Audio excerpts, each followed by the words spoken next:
I want to see the Commonwealth play a leading role in the fight against corruption, and I brought 10 countries together here this morning to discuss how we can step up our efforts. Corruption wrecks economies, it prevents development, it corrodes our societies. It can even foment terrorism as people give up hope in good and honest government providing the things they need, like public services or access to justice. So there's so much more that can be done. Following the money, returning stolen assets, using transparency to prevent corruption in the first place.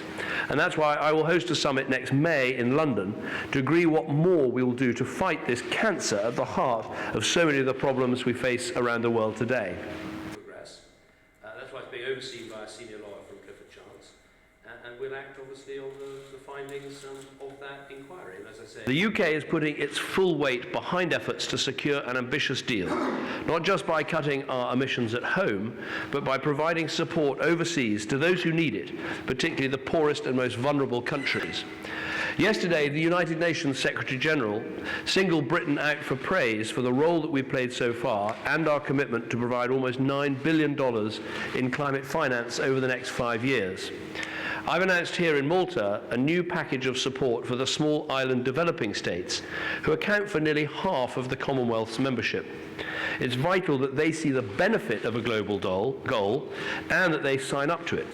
People of Malta and the Maltese government for their hospitality and for the brilliant way they put on this Commonwealth conference, which I think has been a very successful conference and extremely well. On Syria, I think the message is very clear. We need to take carefully thought through and effective action to tackle ISIL. ISIL is the threat. That is the threat we face in our country. That is why we're contemplating this action. And I think it was good to be able to make the arguments in Parliament last week. I think a lot of people found those arguments compelling.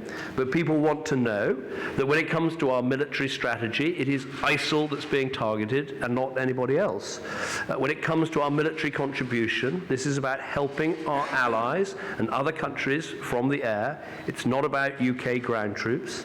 It's also about having a whole strategy. We don't believe we can solve this problem through some extra military action alone. We need to bring the full force of our political strategy, our diplomatic strategy, and of course the vital reconstruction work that we would do after the war in Syria is over. Al-Shabaab, they take advantage of ungoverned space and situations like the one you referred to. So the answer in Libya is to have what is required in Libya is a unity government in Libya that the international community can work with. And we're working very hard to try and bring that about.